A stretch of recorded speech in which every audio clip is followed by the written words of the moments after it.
जनसहितं कृष्ण चैतन्य देवं श्री राधा कृष्ण पादान् सहगण ललिता श्री विशाखान्वितांश्च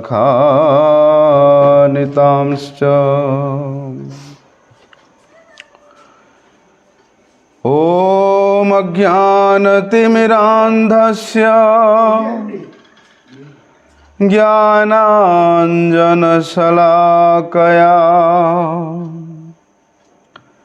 चक्षुरुन्मिलितं येन तस्मै श्री गुरवे नमः। वाञ्छाकल्पतरुभ्यश्च कृपा सिन्धुभ्यैव च पतितानां पावनेभ्यो वैष्णवेभ्यो नमो नमः। नमो महावदन्याय कृष्ण प्रेम प्रदायते कृष्णाय कृष्ण चैतन्य नामिने गौरत्विषे नमः।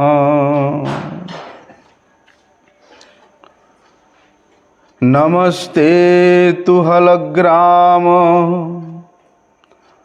नमस्ते मुसलायुध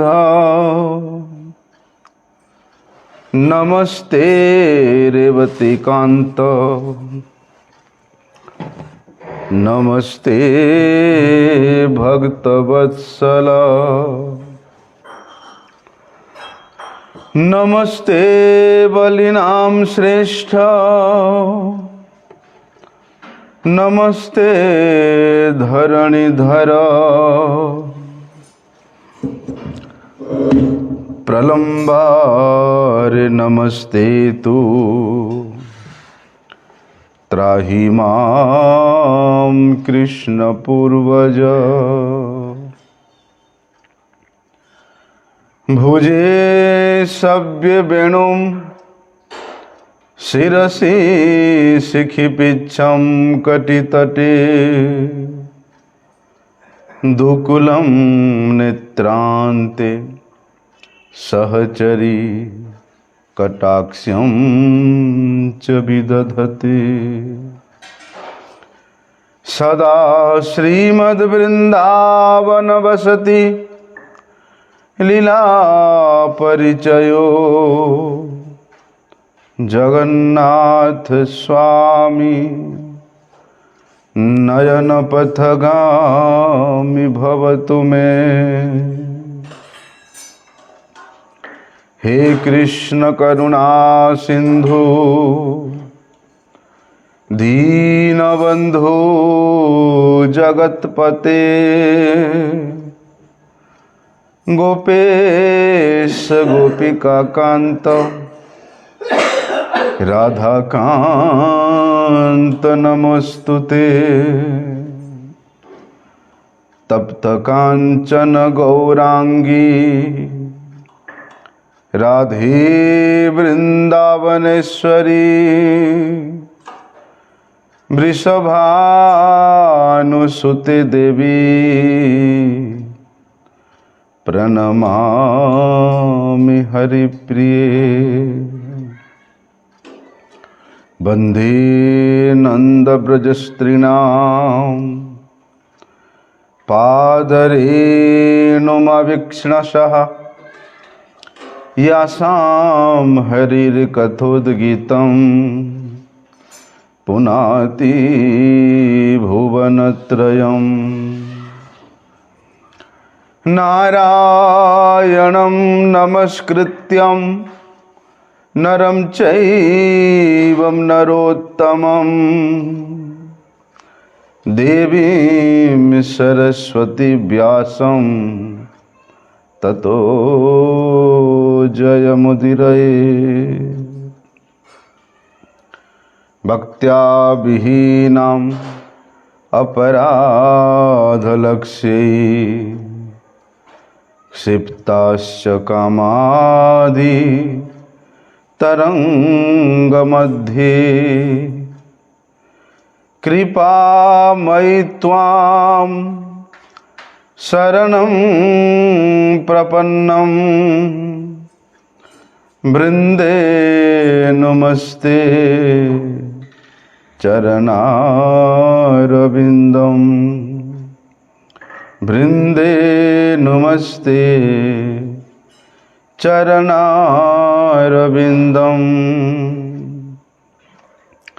पतितपावन परम करुणामय परम आराध्यतम श्री गुरुपाद पद्म नित्य लीला प्रविष्टम विष्णुपाद परमहंस परिव्राजकाचार्य अष्टोत्तर शत श्री श्रीमत् शिल भक्ति वल्लभ तीर्थ गोस्वामी गुरु महाराज के श्री अभय चरणारविंद में साष्टांग दंडवत प्रणाम करते हुए उनकी हेतु की कृपा प्रार्थना करता हूँ। परम आराध्यतम शिक्षा गुरुपाद पद्म नित्य लीला प्रविष्टम विष्णुपाद परमहंस श्री श्रीमत् शिल भक्ति विज्ञान भारती गोस्वामी महाराज जी के पाद पद्म में साष्टांग दंडवत प्रणाम करते हुए उनकी हेतु की कृपा प्रार्थना करता हूँ। भगवान परम कृपामय है। वो बिना कारण स्वाभाविक रूप से प्रत्येक प्राणी को कृपा करने वाले हैं, प्रत्येक प्राणी का हित करने वाले हैं और ऐसा हितैषी है भगवान, ऐसा रक्षक है भगवान, ऐसा प्रेमी कि दूसरा कोई नहीं है। अनुभव की बात है। जो भगवान संपूर्ण लोकों के परमेश्वर है, ईश्वरों के भी ईश्वर है, जो इच्छा मात्र से प्रत्येक जीव का प्रत्येक प्राणी का लालन पालन करते हैं, वो भी किस प्रकार? पुत्रवत, संतानवत लालन पालन। माता पिता का कृपा, माता पिता का आशीर्वाद बिना किसी कारण से अपने संतान के ऊपर रहती ही है। माता पिता हमेशा अपने संतान का हित ही, मंगल ही कामना करते हैं, उसका कल्याण ही चाहते हैं। उसी प्रकार भगवान जिस प्रकार हमारा हितैषी है, हमारा रक्षक है, हमारा प्रेमी है, उस प्रकार कोई हो ही नहीं सकता है। यदि हमारे हृदय में ये बात अनुभव हो जाए, कोई इस बात को जान ले कि भगवान के सिवा मेरा परम हितैषी इस संसार में और कोई नहीं है, भगवान के अलावा मेरा कोई रक्षा करता नहीं है, भगवान के अलावा मुझे इतना अधिक स्नेह, इतना अधिक प्रेम करने वाला भी कोई नहीं है। ये तीनों बात को जान ले, अनुभव कर ले। जानने का मतलब है कि उसको अत्यंत दृढ़ता पूर्वक स्वीकार करना है। दृढ़तापूर्वक उसको मानना है, क्योंकि ये जो मानना है ये जानने से कोई कमजोर नहीं होता।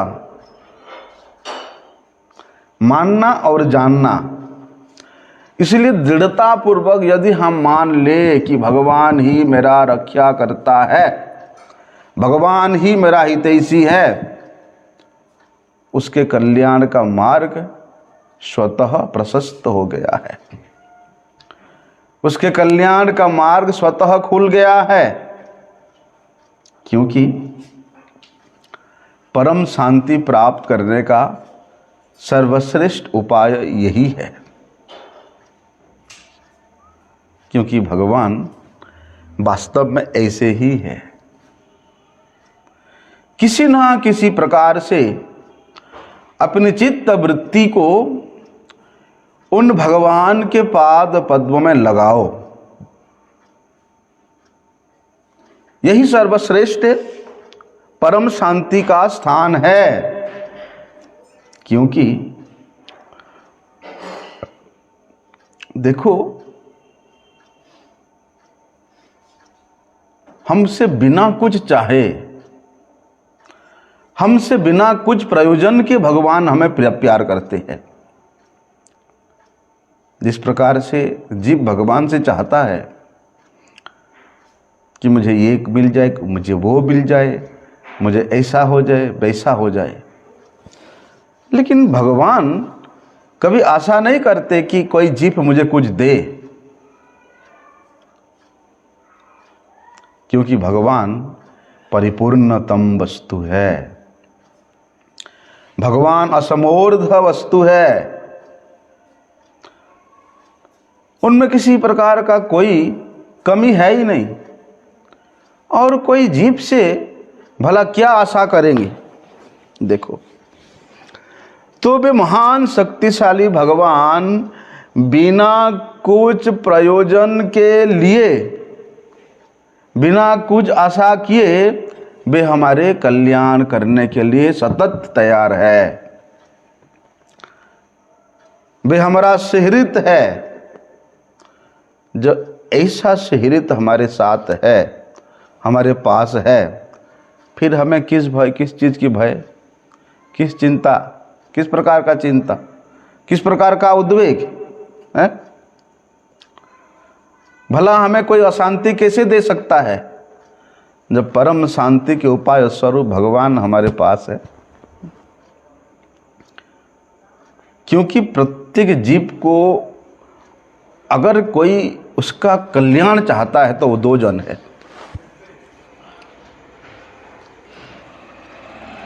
उस प्रकार का कल्याण ये संसार के कोई भी संबंधी नहीं चाहता। कौन है वो दो जन? एक भक्त है और एक भगवान है। क्यों? क्योंकि भगवान को किसी से कुछ पाना तो है नहीं। नाना वाप्तव्यम वाप्तव्यम, किसी से उनको कोई वस्तु की प्रयोजन नहीं है। संसार में माता पिता भी यदि अपने पुत्र का सेवा करते हैं, उसके भविष्य उज्ज्वल करने के लिए प्रयास करते हैं, पीछे में उनका आशा रहता है कि हमारा पुत्र पढ़ लिख करके कोई अच्छा नौकरी करेगा तो हमारे बुढ़ापे का सहारा बनेगा, ऐसा आशा रहता है। जितने भी सगे हैं, जितना भी संबंधी है, सबका कुछ ना कुछ एक दूसरे से आशा रहता है, स्वार्थ रहता है। और जब तक स्वार्थ है भैया, वहां सुहृदता नहीं रह सकता है। स्वार्थ मिटा बस शत्रु बन जाता है उसका। स्वार्थ हटा उसका प्यार लुप्त हो जाता है। इसलिए ये संसार में प्रत्येक प्राणी, प्रत्येक मनुष्य एक दूसरे से यदि प्यार करते हैं तो वो है स्वार्थ के लिए है, केवल और केवल स्वार्थ। आज जितना प्यार दिखा रहे हैं, जितना मोहब्बत दिखा रहे हैं, जितना ममता दिखा रहे हैं, कल आपके पास ना पद रहेगा, ना प्रतिष्ठा रहेगा, ना पैसा रहेगा, वो स्नेह, वो ममता, वो प्यार, वो मोहब्बत सब धूलिसात हो जाएगा। आपके पास प्रभाव है, मान है, सम्मान है, पैसा है, सब आपको सम्मान करेंगे। लेकिन भगवान किसी से कुछ पाना है नहीं उनको, इसलिए स्वाभाविक रूप से वे जीव का सुहृद है, सबके सुहृद है। और बात रही भक्त की, भक्त भैया अपने लिए किसी से कुछ चाहता ही नहीं है, अपने लिए किसी से कुछ मांगता ही नहीं है, इसलिए वो सबका हित चाहने वाला है, सबका मंगल चाहने वाला है, इसलिए सबका सुहृद है। बताया ना, सुहृदः सर्वदेही नाम, वो भक्त सर्वदेही है। लेकिन भक्तों में ये जो सुहृदता कहाँ से आती है? भगवान का जितना गुण है वो सब भक्त के हृदय में संचारित होता है। जब उनका इष्ट, उनके स्वामी, उनके भगवान ही सुहृद है, तो भक्त द्वेषपरायण कैसे हो सकता है? भक्त किसी का अमंगल कैसे चाह सकता है? इसलिए भगवान के प्राय सभी गुण शुद्ध भक्त के हृदय में संचारित होता है। उसी प्रकार भक्तों की जो सुहृदता है वो मूल रूप से भगवान से ही आती है। अब भैया जब भगवान ही सारी यज्ञों के, सारी लोकों के, सारे तपों के भुगता है, परम भुगता है, बताए ना भगवान, भुक्तारम यज्ञ तपसम। जब भगवान ही संपूर्ण यज्ञों के भुगता है, संपूर्ण तपस्या के भुगता है, संपूर्ण लोकों के वे महान ईश्वर है, फिर भी हमारा सुहृद है ना? देखो, आज व्यक्ति अच्छा पोजीशन लेकर के पैसे कमा लेता है, बड़ा आदमी बन जाता है, नेता बन जाता है, कलेक्टर बन जाता है, तो पीछे अपने सगे संबंधियों से अपना परिचय देने में भी वो शर्म करता है ना? शर्म करता है। अरे तुम तो अमुक के भांजे हो, अमुक गांव के अमुक व्यक्ति के भांजे हो। आज वो व्यक्ति बड़ा नेता बन गया है तो पीछे के संबंध को वो किसी से बोलना नहीं चाहेगा। लेकिन देखो, भगवान सर्वलोक महेश्वर होते हुए भी यहाँ के छोटे से छोटे, नीच से नीच जीव का सुहृद है, उनका रक्षक है, उनका पालनहार है? तो ऐसा परम सुहृद कहाँ से मिलेगा? यदि ये तीन बात कोई व्यक्ति अपने हृदय में बिठा ले ना, दृढ़ता से मान ले, तो उसको भगवत प्राप्ति अवश्य हो जाएगा। तीन बात मान लो बस। क्या क्या? कि भगवान सभी यज्ञों के, सभी तपस्या के एकमात्र परम भोक्ता है। भगवान मेरा परम सुहृद है। और तीसरा, भगवान ही मेरा एकमात्र रक्षा करता है। ये तीन बात मान लो, ये तीन बात को दृढ़ता पूर्वक अपने हृदय में धारण कर लो, आपका कल्याण कभी हो ही नहीं सकता है।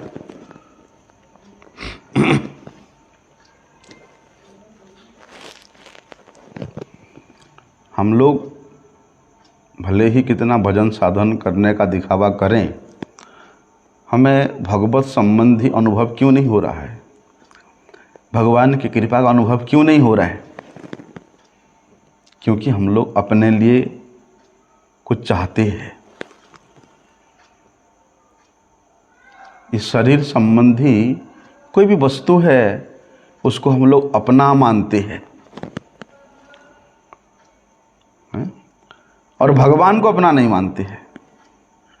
भजन तो करते हैं, अरे जब तक तुम अपने लिए चाहोगे, वस्तु को तुम अपना मानते रहोगे, तब तुम तो भगवान को अपना नहीं मान सकते हो। ये जो 3 बात है, ये 3 बातों के कारण हम लोग इतना भजन साधन करने पर भी वो अनुभव नहीं हो पा रहा है।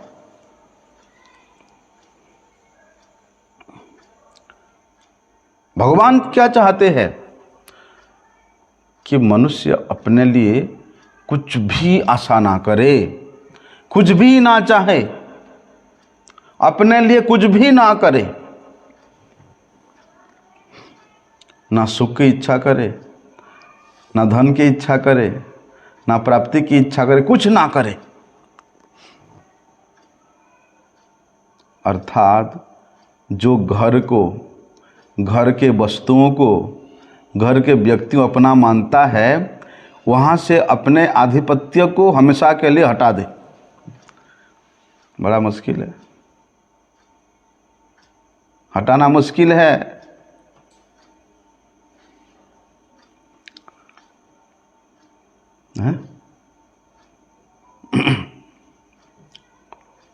तब जाकर के वे व्यक्ति सुहृद सर्वदेही नाम, अर्थात तब जाकर वो व्यक्ति कहे भगवान को अपना मानेगा।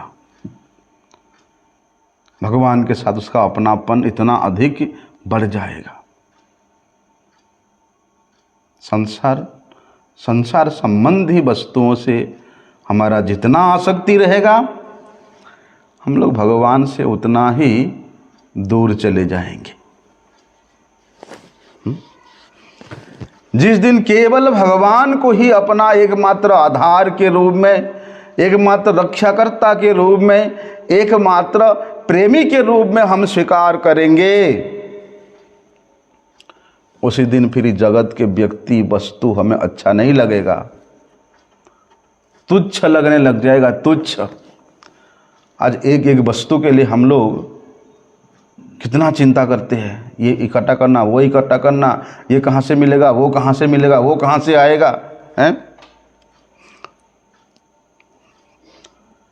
एक बात मान लो, इन तीनों में से आपकी भगवत अनुभूति होने शुरू हो जाएगा, भगवत प्राप्ति का रास्ता आपके जीवन में प्रशस्त हो जाएगा। क्योंकि भैया ऐसा करना भी बड़ा मुश्किल है। संसार में ऐसा कौन व्यक्ति है जो सुख नहीं चाहता है? सभी को सुख चाहिए ना।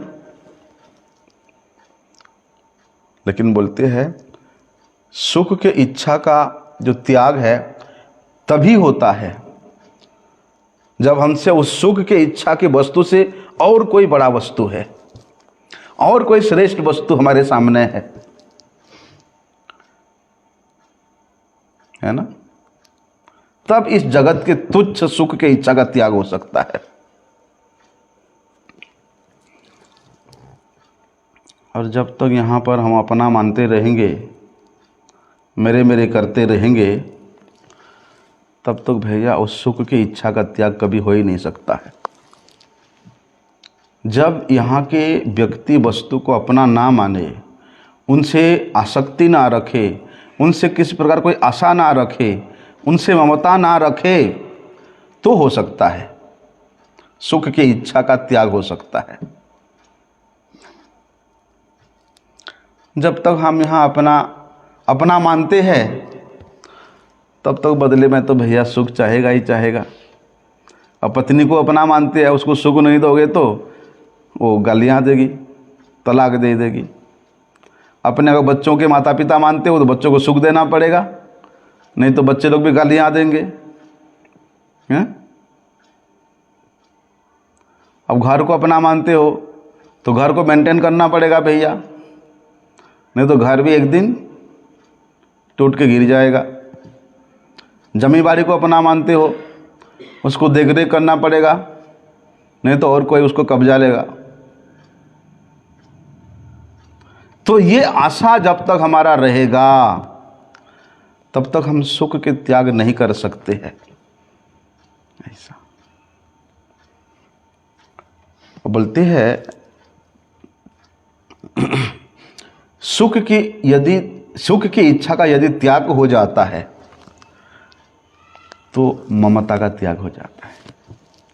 ममता का त्याग हो जाता है तो सुख की इच्छा का त्याग हो जाता है। कोई बंधन नहीं रहता।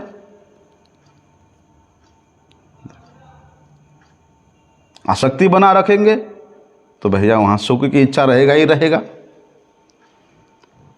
तब जाकर के सुख के इच्छा का त्याग इज इक्वल टू ममता का इच्छा के त्याग इज इक्वल टू एकमात्र भगवान में प्रेम, एकमात्र भगवान में अपनापन, एकमात्र भगवान में सुहृदता बढ़ जाएगा। किसी को भी आप अपने मानते हो,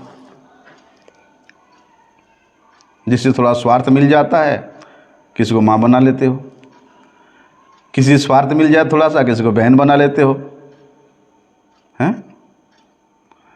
अरे तुम अपने निजी माता पिता को छोड़ करके आए हो, जहाँ से जन्म हुआ है तुम्हारा, अपने निजी भाई बहन को छोड़ के आए हो जिनसे बचपन में प्यार मिला।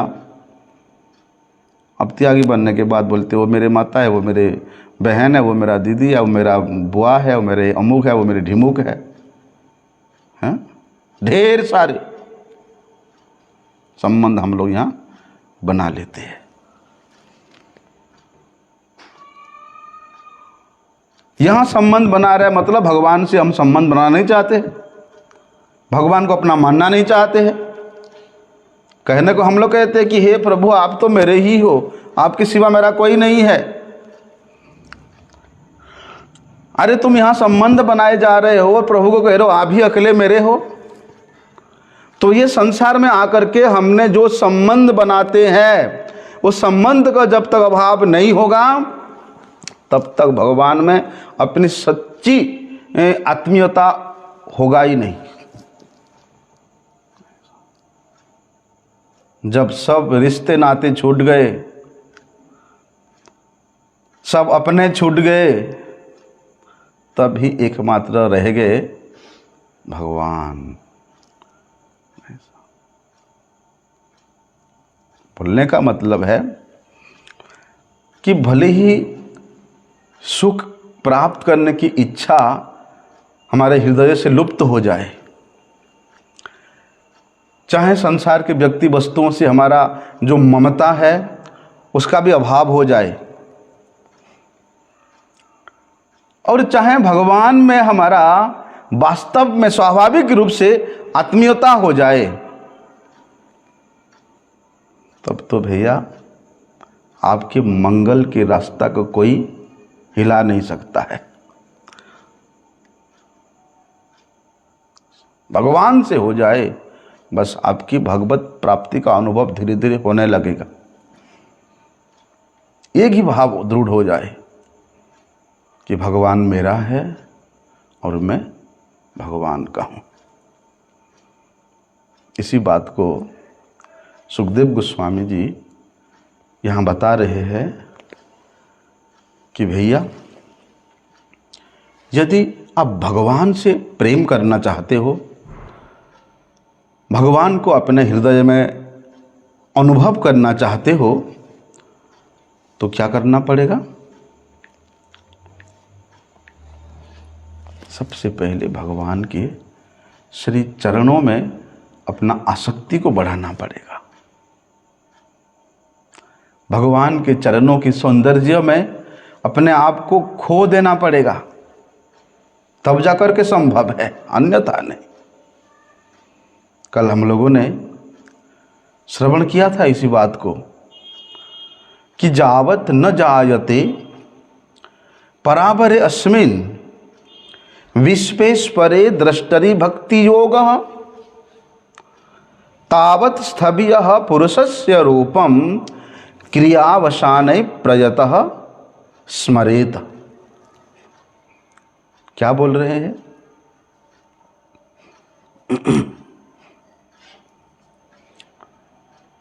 कि भैया हम लोग सुख के लिए अनेक स्थान ढूंढते हैं कि यहाँ सुख मिलेगा, वहाँ सुख मिलेगा, ये शहर में शांति से रहेंगे, वो शहर में शांति से रहेंगे। कितनी आशाएं, कितनी अभिलाषाएं। आजकल तो और कुछ कितना कुछ हो रहा है। एक पत्नी से सुख ना मिले तो दूसरे पत्नी, दूसरे से ना मिले तो तीसरी पत्नी। देखो कहां तक जाकर के मनुष्य गिर रहा है। क्या इसलिए भगवान ने यह सुदुर्लभ मनुष्य शरीर हमें प्रदान किया है? केवल और केवल भगवान के प्राप्ति करने के लिए ही हमें ये सुदुर्लभ मनुष्य शरीर प्राप्त हुआ है। लेकिन हम लोग इस प्रकार की भ्रांतियों में ढके हुए हैं कि जो नहीं है उसको अपना मान रहे हैं, जो दुख का परम कारण है उसी को ही सुख का उपाय मान रहे हैं, जो बंधन का कारण है उसी को मुक्ति का कारण समझ रहे हैं। यही भगवान की माया है। लेकिन जैसे ही भगवत संबंध में संबंधित हो जाता है जीव, उसके हृदय में दैवी गुण आ जाता है।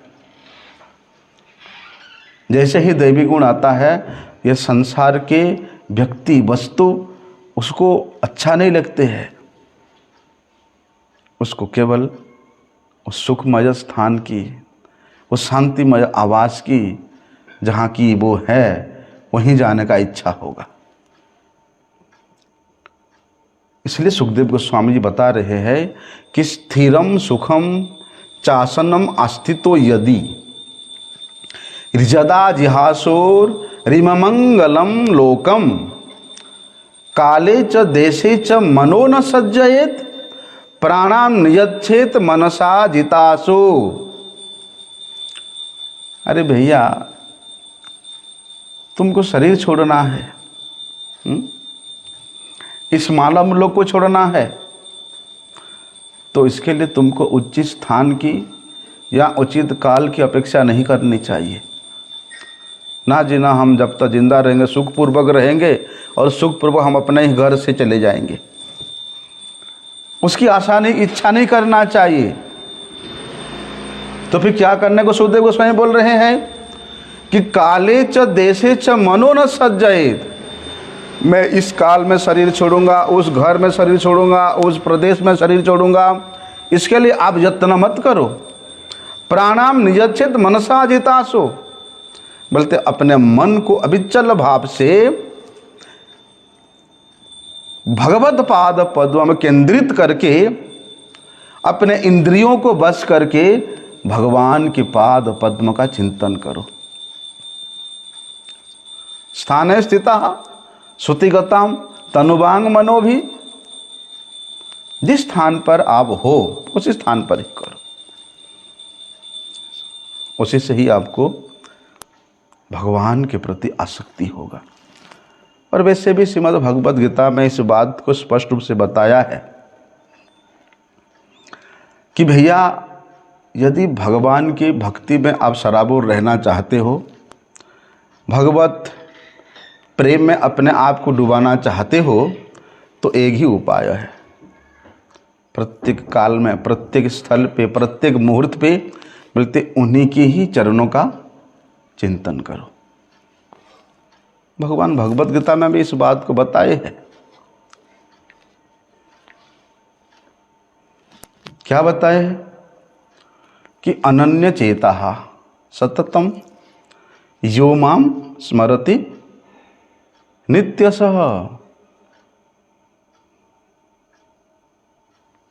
केवल सेवा करने से नहीं होगा, ग्रंथ भी अध्ययन करना पड़ेगा, श्लोक भी मुखस्त करना पड़ेगा।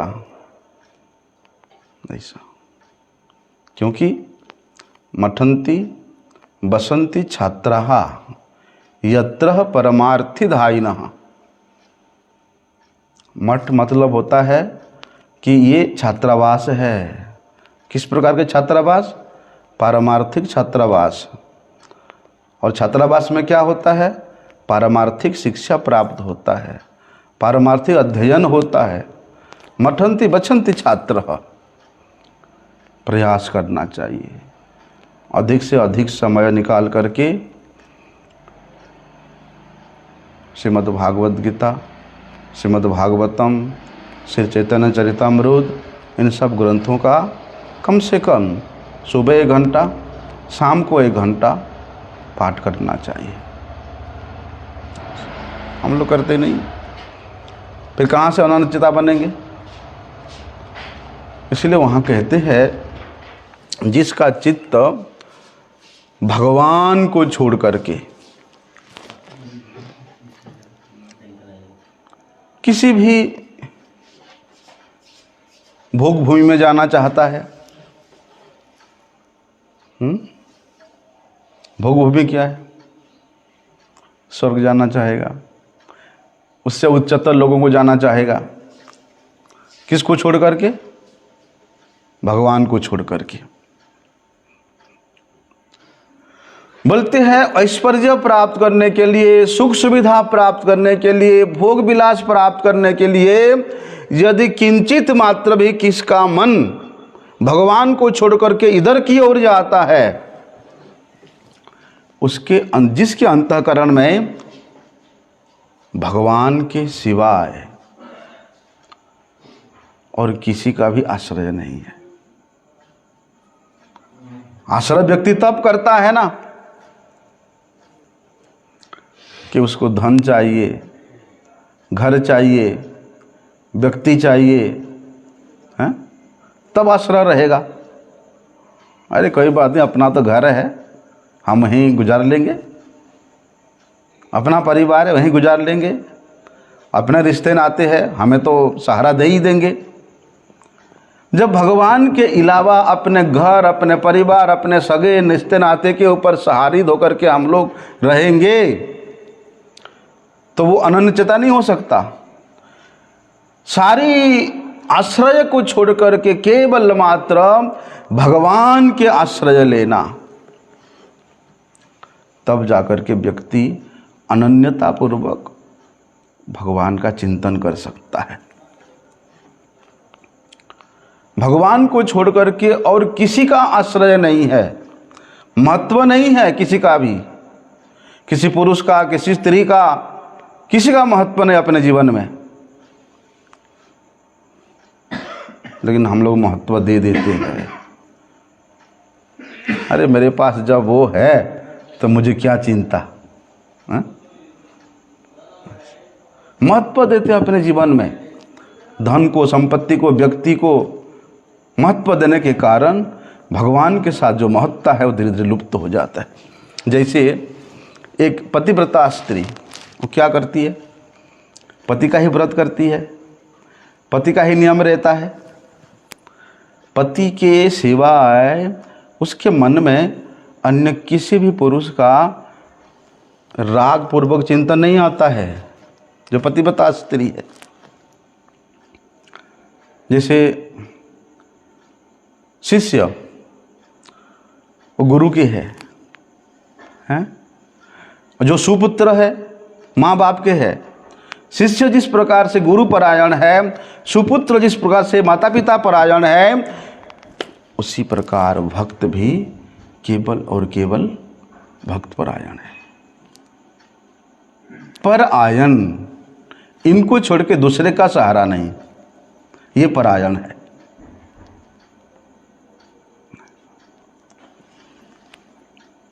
देखो भगवान के बहुत रूप है, बहुत नाम है, बहुत लीलाएं हैं, भगवान के अनंत अवतार है। तो भगवान के जितने भी अवतार हुए हैं, आप उन तमाम अवतारों को एक एक अवतार को उपासना करते हो। कोई भगवान राम का करता है, कोई भगवान कृष्ण का करता है, कोई नरसिंह भगवान का करता है, कोई वामन देव का करता है, ऐसे अनंत अवतार है भगवान का। तो ये भगवान के अनंत अवतारों में, अनंत स्वरूपों में जो व्यक्ति जिस स्वरूप का उपासना करता है वो उसी स्वरूप का चिंतन करता है अवश्य, है ना।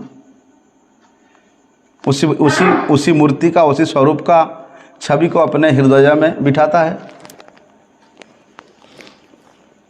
भले ही वे भगवान के दूसरे दूसरे स्वरूप का उपासना क्यों ना करे, लेकिन अपने इष्ट से उनको अलग ना माने। जैसे ही अलग मान लेते हैं तो फिर वहाँ अनन्यता समाप्त हो जाती है। मैं केवल और केवल भगवान का दास हूँ, नित्य दास हूँ, और एकमात्र भगवान ही मेरा स्वामी है। जनक जननी दैत तनय, प्रभु गुरुपति तुहु सर्वमय। अलग अलग पुरुष नहीं है, एक ही तत्व है भगवान। वो जनक भी है, जनन भी है, वे दैत है, वे तनय है, वे प्रभु है, वे गुरु है, वे पति है, एक ही है। बोलते ये अनन्यता है कि भगवान के सिवा मेरा कोई नहीं है, और क्या, मैं और किसी का नहीं हूं। हम लोग अपने आप किसी को दे देते हैं ना। भगवान के सिवाय मेरा कोई नहीं है और मैं और किसी का नहीं हूं। ये जो भाव है ये अनन्यता है, ये अनन्यचेता भाव है। इसलिए जो योगी गण क्या करते हैं, सततम यो माम स्मरति नित्यशः। सततम का मतलब होता है कि निरंतर। जब से नींद, क्या बोलते हैं, जब से नींद खुले तब से लेकर गाढ़ नींद आने तक मेरा ही स्मरण करता रहे। लोग क्या करते हैं, सोने से पहले 2-3 घंटा मोबाइल देखेंगे। जब तक नींद गाढ़ ना हो जाए तब तक मोबाइल देखते रहेंगे। किसी किसी का तो छाती में मोबाइल चलता रहता है और वो सो जाता है। ऐसा नहीं। बोलते हैं जब से नींद खुले, अर्थात सुबह से मंगल मुहूर्त से तो नींद खुल जाता है, तभी से लेकर गाढ़ नींद आने तक पूरे दिन बीत जाता है, फिर रात हो जाता है। जब गाढ़ नींद आता है तब तक वो मेरा स्मरण करता रहे। अब भैया जिसका ऐसे स्मरण होगा उसका तो नींद में भी स्मरण होता रहेगा, है ना। क्योंकि अपने इंद्रियों के वृत्ति को हम लोग पूरे दिन जिस कार्य में लगाते हैं, जिस चिंतन में लगाते हैं, वे वृत्ति गाढ़ नींद में सोने के बाद भी काम करता है। आप पूरे दिन किसी का चिंतन करते रहना, देखना यहाँ पूरे दिन कोई व्यक्ति कोई काम कर रहा है किसी कारखाना में, और रात को सोते सोते भी वो काम कर रहा है कारखाना में।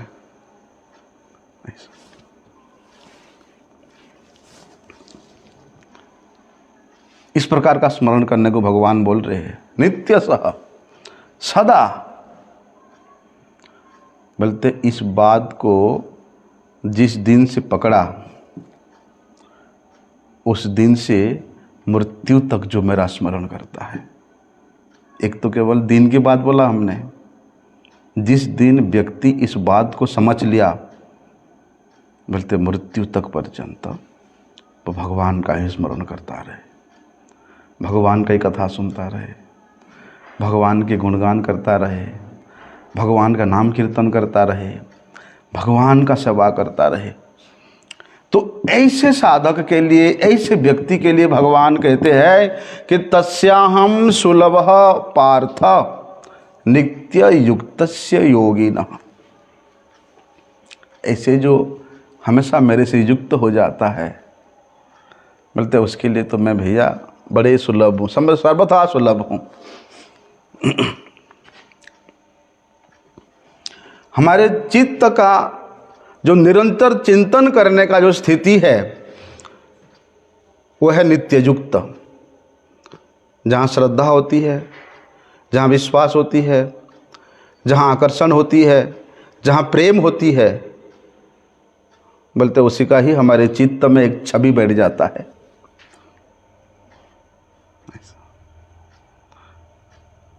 वो कहाँ जा रहा है, क्या खा रहा है, हैं क्या कर रहा है, रहा या रही है, ये चिंतन बैठ जाता है हमारे चित्त में और बार बार उसको खबर लेने को मन करता है। हेलो, कहाँ हो, कुछ खाया कि नहीं खाया। आजकल तो बाबू सोना चलता है ना, हर 5 मिनट में फ़ोन होता है। ऐसा क्यों? क्योंकि उसका चिंतन करता है हमेशा, उसके चित्त में उसका वो छवि बैठ जाता है। यदि वो छवि भगवान का बैठ जाए हृदय में तो वो श्रद्धापूर्वक, प्रेम पूर्वक, निष्काम भाव से खुद भगवान उसके हृदय का वाचिक बन जाते हैं, वाचक बन जाते हैं। उसको कुछ बोलने की ज़रूरत नहीं है, उसको कोई चिंता करने की ज़रूरत नहीं है। भगवान ही सब कुछ बोल देते हैं, सब कुछ करा लेते हैं। अरे भाई, जो ब्राह्मण है उसको बोलना नहीं पड़ता कि मैं ब्राह्मण हूँ। वो ब्राह्मण घर में जन्म हुआ है, उसको बोलना नहीं पड़ता, वो ब्राह्मण है। या ये नहीं बोलता कि अरे नहीं मैं क्षत्रिय नहीं हूँ, मैं वैश्य नहीं हूँ, मैं शूद्र नहीं हूँ, बोलना नहीं पड़ता, वो ब्राह्मण है। वो तो जो ब्राह्मण है अपने ब्राह्मण पन्ने को याद करे ना करे, उसके ब्राह्मण पन्ने में कोई फर्क पड़ेगा? वो तो है, स्वरूप से ब्राह्मण है, स्वभाव से ब्राह्मण है। ऐसे ही बोलते मैं भगवान का नित्य दास हूँ, मैं भगवान का सखा हूँ, मैं भगवान का प्रेयसी हूँ, और हूँ, स्वाभाविक रूप से हूँ। कोई माने ना माने मुझे कोई फर्क नहीं पड़ता। मैं भगवान को अपना परम सुहृद मान लिया, वो है, माना नहीं है, वो नित्य है। मैं भगवान को अपना परम रक्षक के रूप में स्वीकार कर लिया,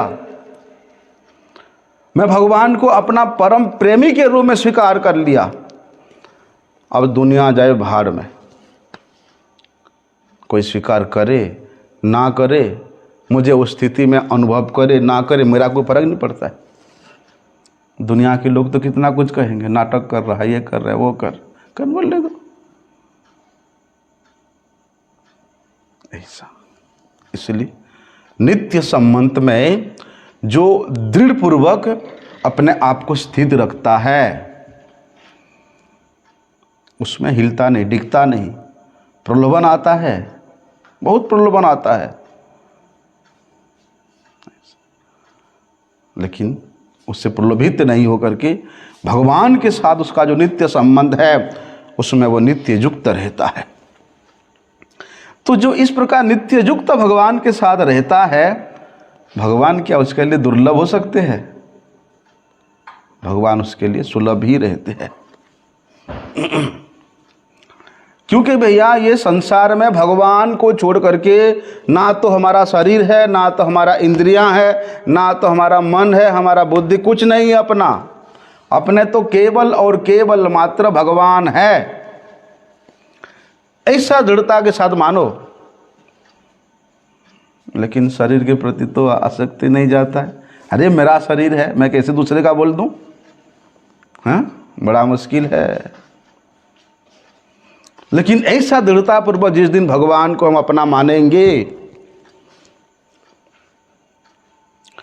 तो बोलते हैं स्वाभाविक रूप से भगवान भी उसको अपना कर लेते हैं। ये भगवान का स्वभाव है। ये यथा माम प्रपद्यन्ते ताम तथैव भजाम्यहम्, मम वर्त्मानुवर्तन्ते मनुष्यः पार्थ सर्वशः मानो तो ऐसे। लेकिन हम लोग क्या करते हैं, भगवान के साथ अपना अभिन्नता मान लेते हैं, हैं? शरीर के साथ अपना अभिन्नता मानते हैं, भगवान के साथ भिन्नता मान लेते हैं। अरे भैया, भगवान से तुम भिन्न नहीं हो, तुम ये शरीर से भिन्न हो।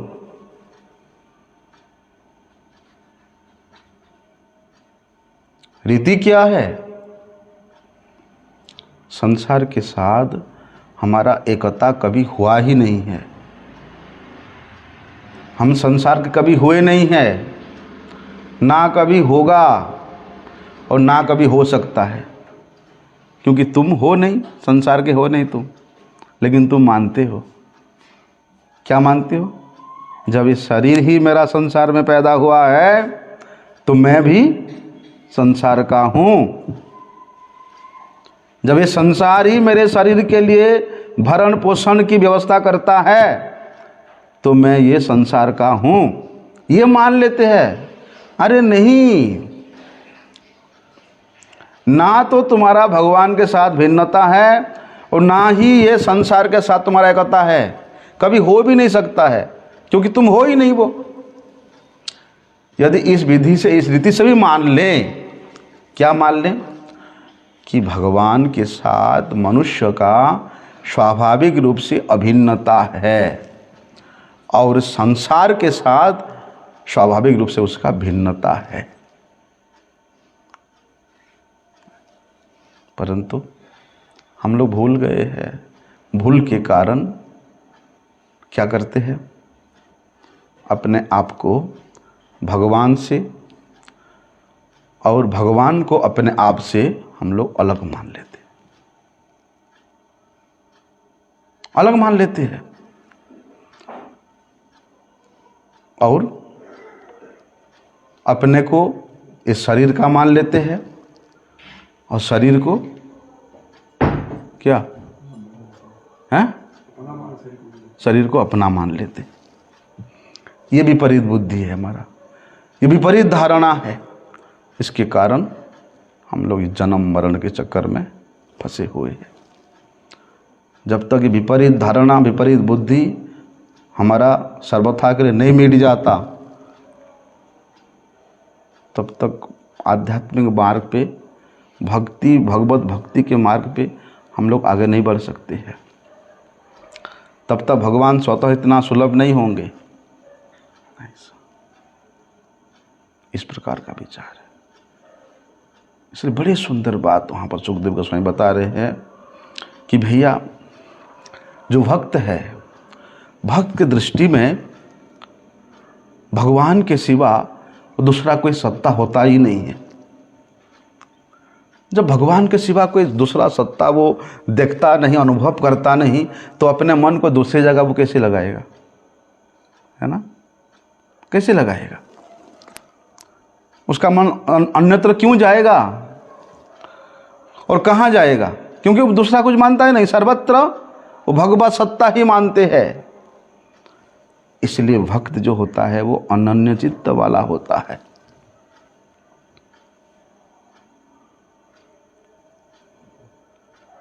ऐसे लोगों के क्या होता है? स्मृति लब्धा, परम शांति। वही व्यक्ति ही वास्तविक स्मृति में स्थित होता है, वास्तविक स्मृति को प्राप्त करता है और वो परम शांति को प्राप्त करता है। तब जा करके मई आसक्त मनाहा पार्थ, तब भगवान में आसक्ति हो जाता है, भगवान में प्रेम की बातें हो जाती है। जब भगवान को ही वे व्यक्ति केवल अपना मानता है, अपने लिए नहीं, भगवान के प्रसन्नता के निमित्त, भगवान के सुख के निमित्त वो उसका प्रत्येक क्रिया होता है। भाई, जिसके लिए करोगे उसके लिए प्यार तो हो ही जाता है ना? और जिसके लिए कर रहे हो उसका भी प्यार आपके प्रति हो ही जाता है।